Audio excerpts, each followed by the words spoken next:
When did you first become interested in fashion? I think I was quite a late starter. I grew up in the north of England. I was born in Yorkshire and then grew up later in Cumbria, Carlisle. And I went through the route of kind of did quite well in art. Was kind of encouraged in that. It became my favourite subject, but I never really knew how I would make it into a career. So I did a foundation course, and before going on that, I had no idea that, what subject I would specialise in. But I guess I'd always, read magazines and was, kind of into followed the fashion world, but not obsessively. I'm wondering, is it fair to say that it was when you were at Bottega Veneta was kind of the first time that you were unable to unleash your aesthetic, through fashion?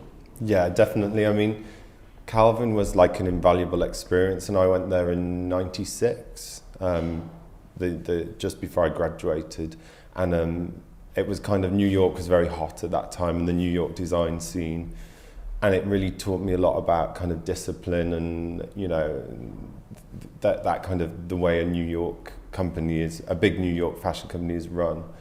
But then after a couple of years, I realised that I needed to be in Europe to kind of go to the next stage. And I specifically wanted to work in Italy because I wanted to learn about how things were made, and that seemed like the right place. And yeah,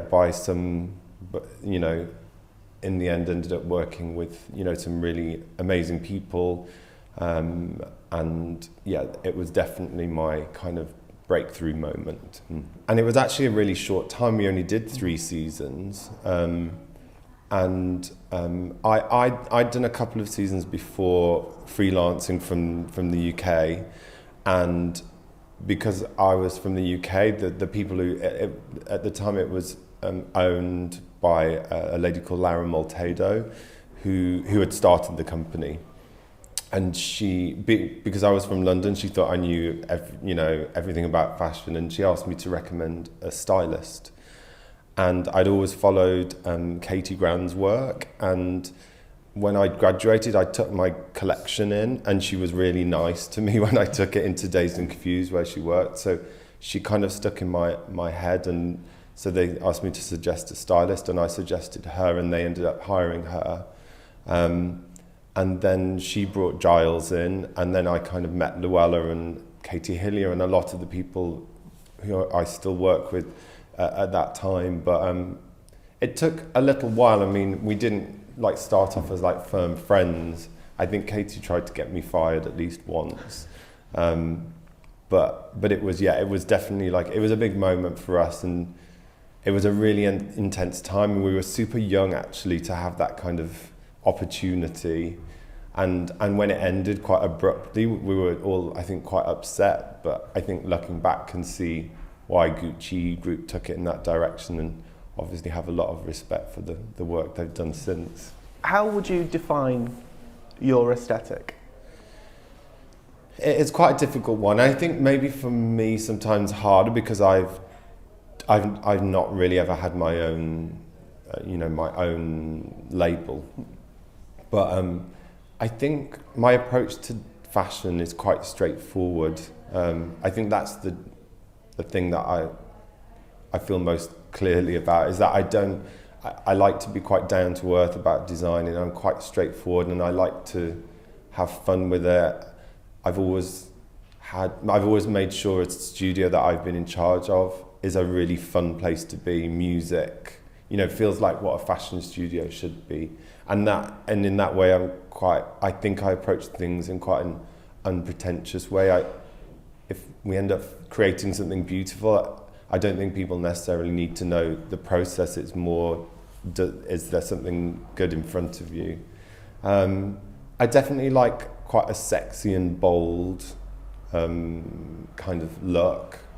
But at the same time, I think my own aesthetic is very much tied in with the places I've worked, and they've generally been of a similar type in some ways, and it's about mixing that kind of bolder, tougher, quite youthful way of working that I like with kind of a real respect for like heritage and craftsmanship, and it's that kind of colliding of those worlds that have really been the main points of my career. You know, that's generally what I've kind of, that's where I've worked generally. So it's that kind of combination of something sexy and cool and youthful mixed with something like, you know, real proper craftsmanship, which is something I really love, and you can't have one without the other. What is the most challenging aspect of design for you?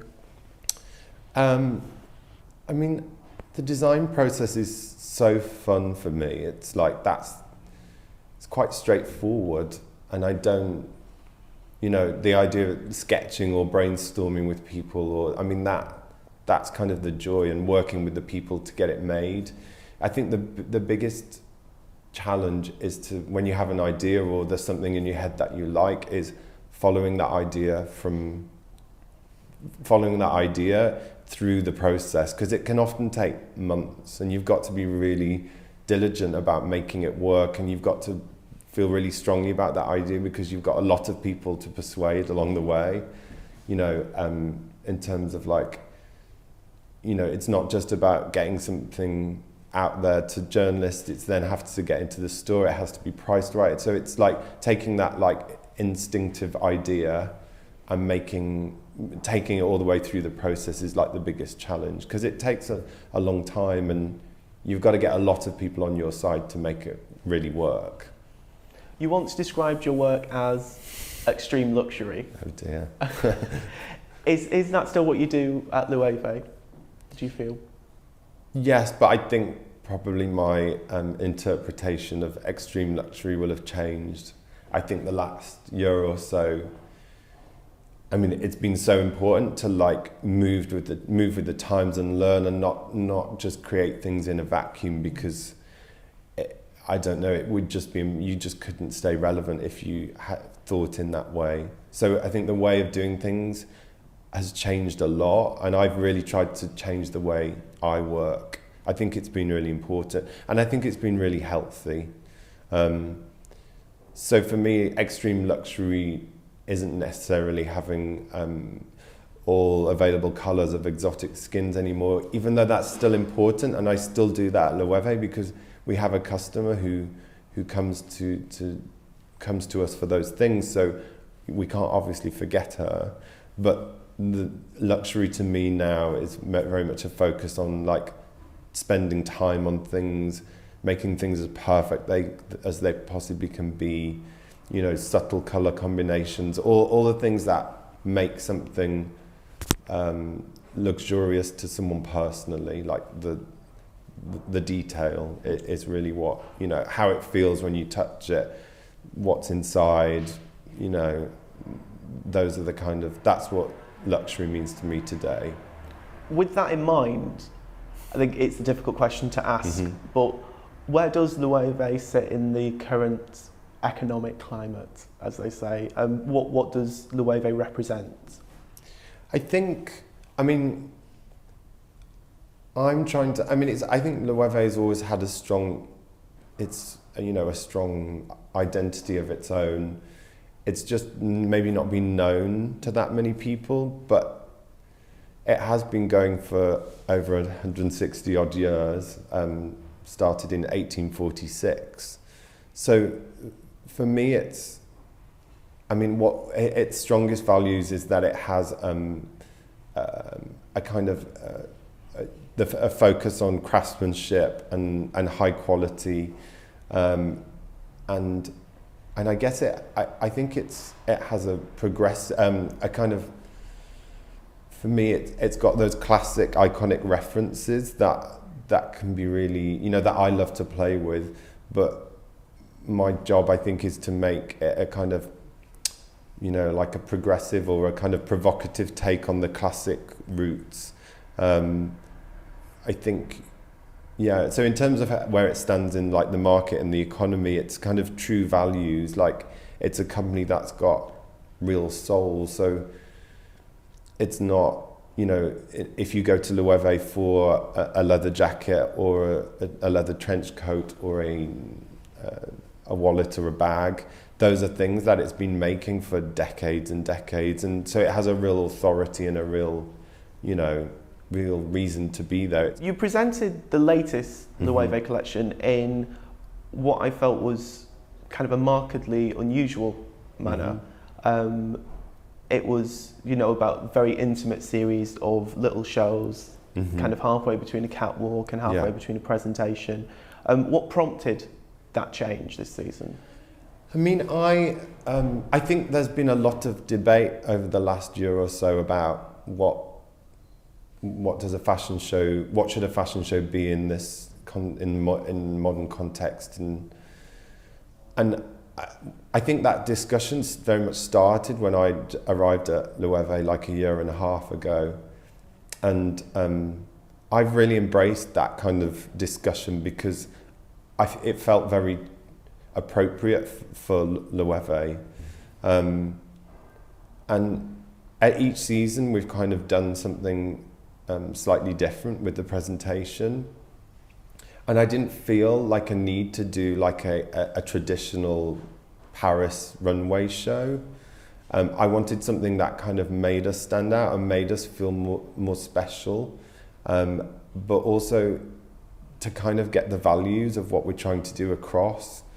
And I think I've been talking a lot about attention to detail and craftsmanship and subtle details that make it either provocative or progressive, then you can't see that like 20 feet away or 5 rows behind people. You've got to be really close to it. And so that's really been the aim of the presentations I've done at Loewe, was always to have a very intimate atmosphere, something that felt very of the house, but also something that allowed you to see like the work.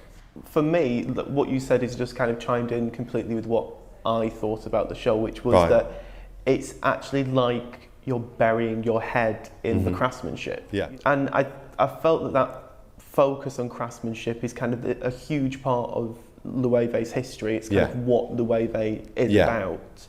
How much does that kind of technical knowledge inspire you in what you're making? Massively. It's really I think it's why I took the job, really. I'd had some kind of knowledge of the Loewe like ateliers when I was working at Vuitton. I'd heard about it, and I think we'd had some things made. But I mean, everything kind of is born from that. And I think obviously in Spain and in a lot of Asia and in some parts of the world, Loewe is quite well known for that craftsmanship. But in a lot of, like in the UK, in some parts of Europe, in the States, it's not. So you kind of got to start with you've got to introduce the essentials first. You've got to explain where you've come from. And like I say, I always try and make it right for today. But yeah, the fact that I can go, I mean, the atelier is like 20 minutes from the studio. And the current head of the atelier has been at Loewe for 51 years, a gentleman called Angel. And it's just, I mean, it's so amazing to be able to work with someone who, sometimes I do things like, we'll try completely new things like I've never done before. Like instead of doing a sketch, I'll describe what I want and just like kind of fluidly sketch, and then we'll see something, it's just it's a really important, it's the kind of the soul of the company, and it's been a big part of Loewe for a long time.